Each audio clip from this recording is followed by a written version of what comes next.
Other thing they did was the gas entered the lungs, and when something pungent comes in touch with the body exudes fluids so that it gets diluted, doesn't harm the body.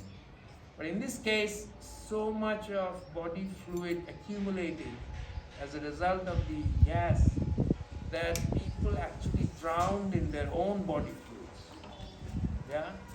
So if you look at the bodies that were all over the town, all over the streets, they all had this froth coming out, like you do when you drown. Thousands of people died like that. In the first 72 hours, some 8 to 10,000 people died. And it so happens that people who didn't die, who went through the terrible night, even today they say it's the luckier ones who died. Because what it did was it went in and it went into the bloodstream and caused damage to almost all systems in the body. Yeah. And meanwhile, Union Carbide was the only agency that knew about the gas and what it did to the people or to any living system. They had carried out at a place called Carnegie Mellon Institute in the University of Pittsburgh. They had carried out studies on rats, hamsters, even human beings with MIC. They carried out tests on prisoners. But all these investigations, all these tests, all this knowledge that had been generated on effect of MIC, Union Carbide won't share. They said it's our trade secret. It has commercial value and we won't share. So nobody knew nothing about what to do. So they asked Union Carbide's doctor. Union Carbide's doctor told them that it was nothing but like tear gas. Said consider it to be strong tear gas and you wash with water and everything will go. But of course that was not right information. And till this day, what we have found, what research has shown, that the systems that have been damaged are the respiratory system, the eyes, the cardiovascular system, the reproductive system, the immune system, so much so that they're called chemical AIDS, they say it happened here. The musculoskeletal system, then the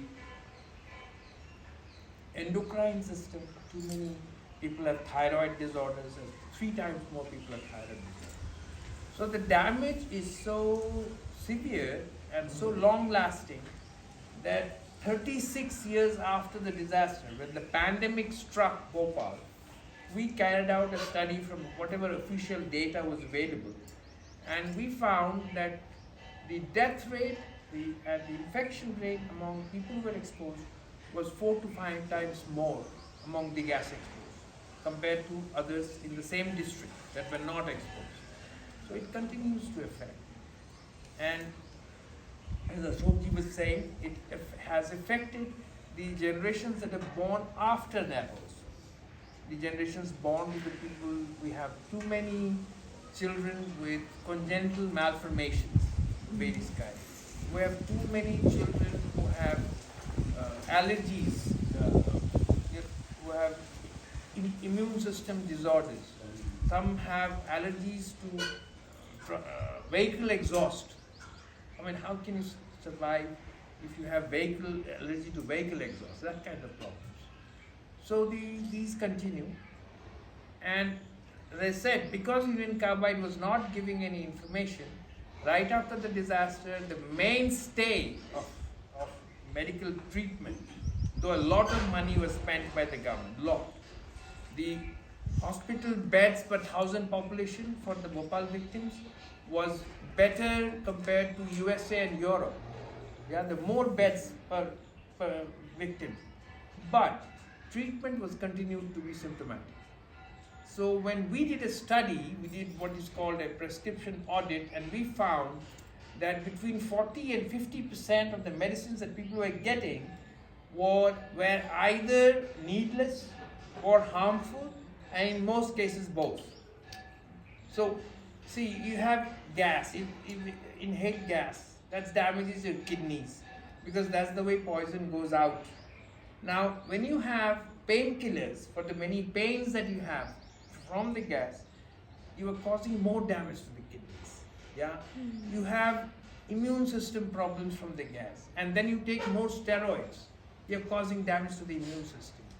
So it's things like that that we found that these symptomatic medicines, using so many medicines, was actually compounding the damages caused by the gas. And that's when 10 years after the disaster, we thought of, when you go to every doctor, health official, and you say, look, we're using too many symptomatic treatment, not doing much good, and they will say nothing else is possible. This is all that is possible, because Union Carbide hasn't given us any information. And so that is why we started Sambhavna, which means actually impossibility, as you know, all Hindi, or most of you know Hindi. So Sambhavna means possibility. And we said it is possible. And then we started off something that at that time we didn't know anyone else had started, which is integrating modern medicine with Ayurveda and Panchakarma and yoga. And trying to, at that time, main objective was to cut down medicine consumption. But now we see that because you have multi-system damage, you have people coming with more than one complaint. And in that you find that this integrating different systems work very well. Because some of the problems that people come with, like loss of appetite, like constipation, like a lot of the allergies, there are no good medicines in modern medicine. We have nothing. Loss of appetite, there's nothing modern medicine can do. Or there are allergic problems like psoriasis, extremely painful problem. Modern medicine can do nothing. So we find Ayurveda does so much better. We have about 1,000 people with diagnosis of psoriasis who have improved with Ayurveda treatment. So then there are problems that don't need medication, like backache. We treat with yoga and without any medicines at all. So that is why we have a combination, and we develop protocols according to the combination of problems that people come with.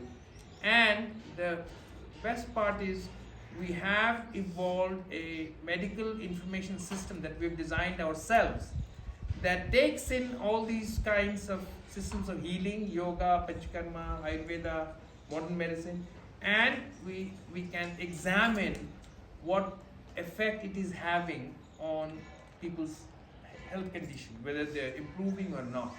So we can actually design and make changes in the design. And that is why after now 29 years, we were able to say with so much confidence that it is indeed possible to provide safe, inexpensive, and simple, and most of all effective medical care for people with this kind of exposure. And other than that, we also do a lot of work on community health, where we encourage people and equip and train and give them facilities to take care of their own community. We do community-based research with a cohort of more than 100,000 individuals to find out about long-term health impacts. And all of this we have been doing through mostly donations from individuals all this while. And a lot of volunteers also come to work here.